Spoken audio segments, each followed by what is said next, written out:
Prime Minister Justin Trudeau speaking to reporters from an economic summit in D.C. about prosperity across the Americas. American partners. Obviously, the leaders are all following the Middle Eastern situation very closely. We had several discussions with President Biden to discuss a range of issues. There's a lot going on in the world right now, and the relationship between Canada and the United States is very important in how we engage with all these issues. Of course, we talked about the Middle East and Hamas's terrorist attack. We've all seen too much horror these last weeks. Kids being killed, pregnant women needing care, communities devastated. You don't need me to describe the horror because we're seeing it every night, every time we open social media. We all want it to stop. We need a humanitarian pause. But let me repeat what needs to happen and what needs to happen now. First, all the hostages need to be released. We need much more aid going to the Palestinian people, and we need innocent civilians to be protected in Gaza and increasingly in the West Bank, including from extremist settlers. On the issue of Canadians and their families in Gaza, we are encouraged by the assurances that Minister Joly received from Israel and from Egypt that Canadians and their families will be able to leave Gaza in the coming days. We will not stop until all Canadians are brought out to safety. We'll continue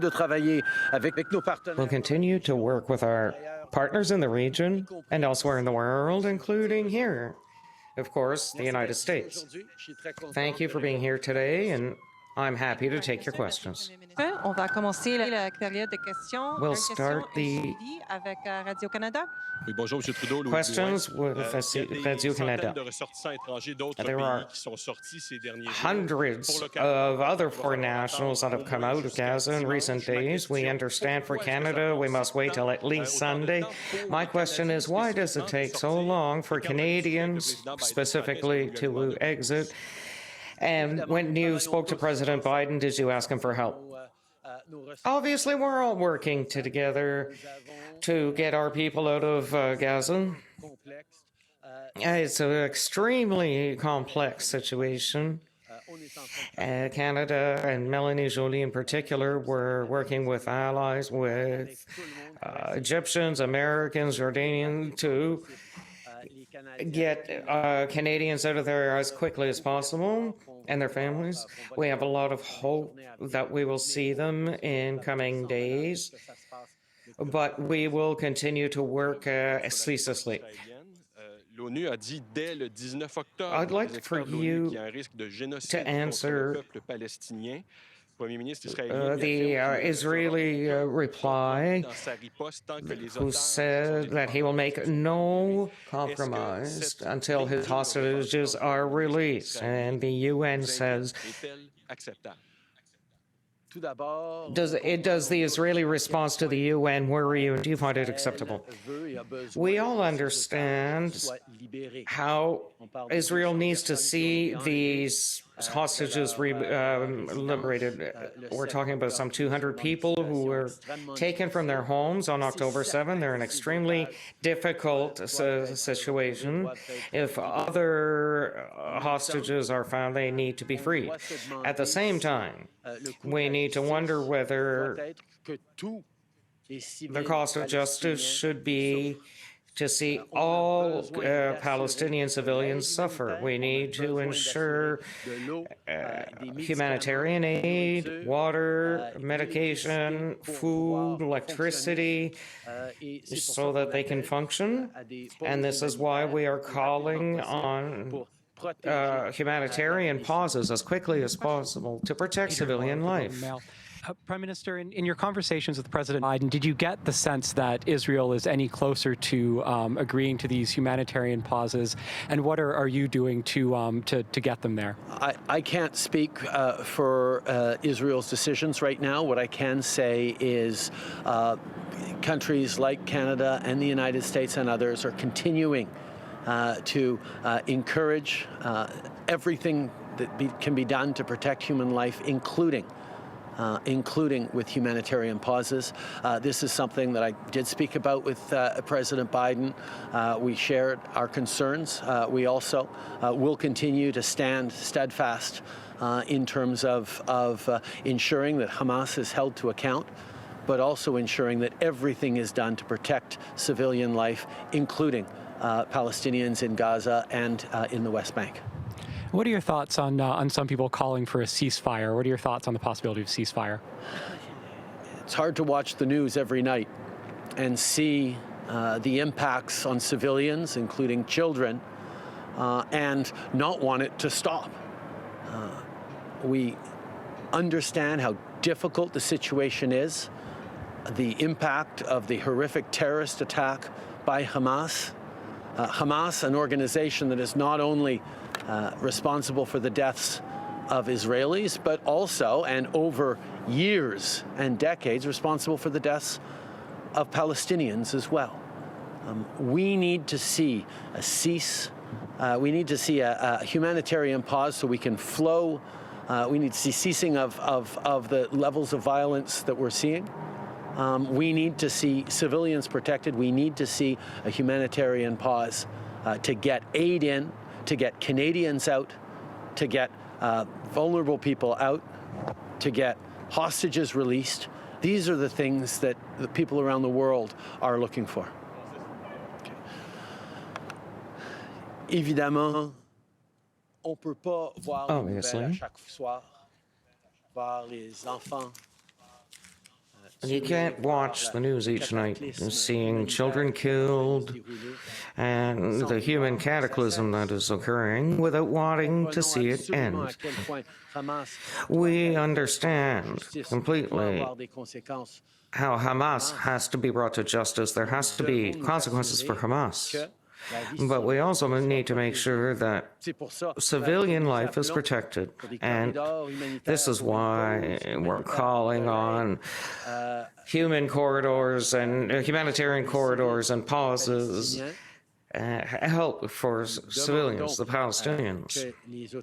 We ask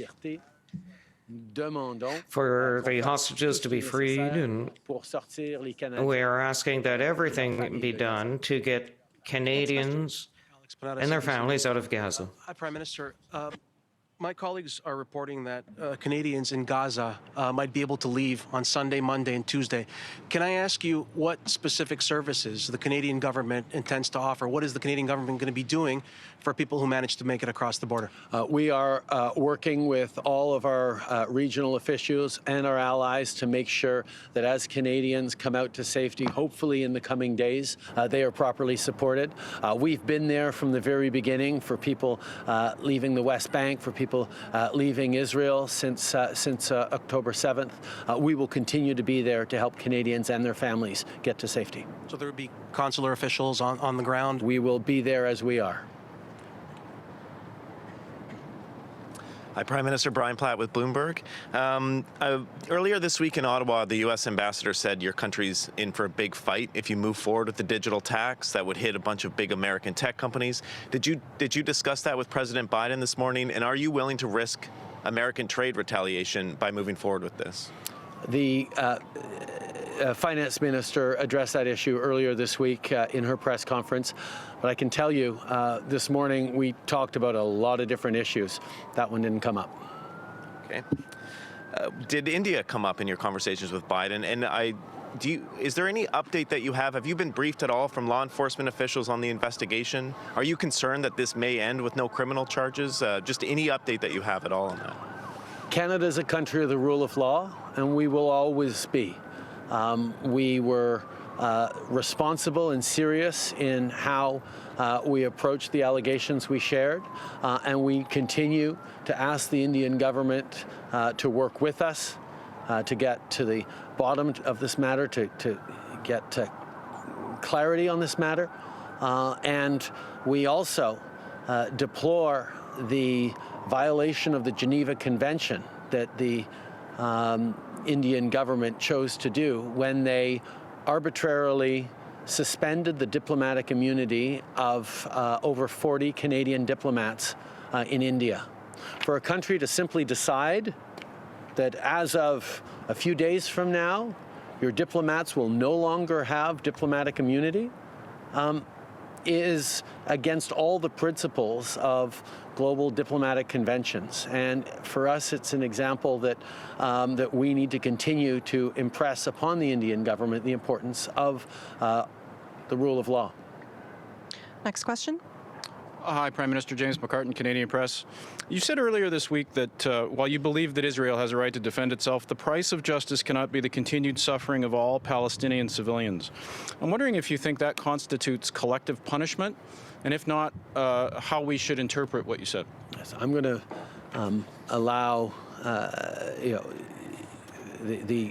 obviously the discussions will continue in academic circles and diplomatic circles and legal circles around this issue. For me, it's a matter of common sense.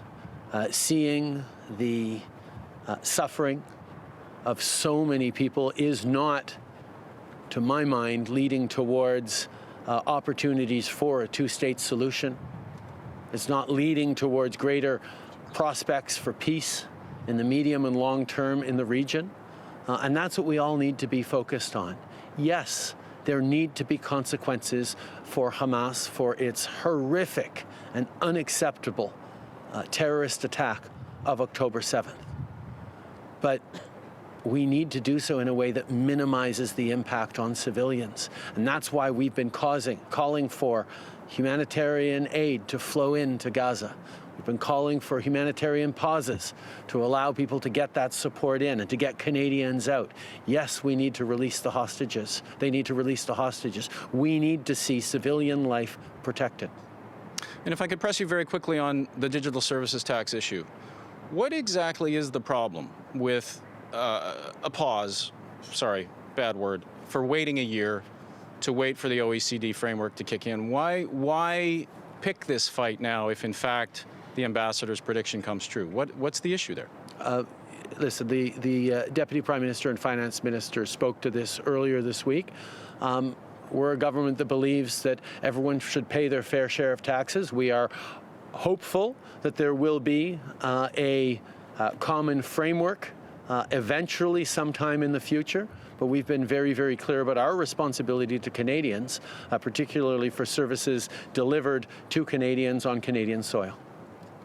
Thank you. That will conclude today's press conference. Merci. Ça va mettre fin à la conférence presse. Hi, that's Prime Minister Justin Trudeau in D.C. in the Prosperity in America's conference, but really talking about events that are happening outside of our continent, in particular Israel and Hamas. He talks about the need for a humanitarian pause, having much more aid to go into the Gaza Strip and also to get people out. Did not use the word ceasefire, but said need a ceasing, a level of violence, and again, a humanitarian pause and have all the roughly 240 hostages released. He also mentioned that the violence that we're seeing right now is not leading to the ideal, in his sense, a two-state solution.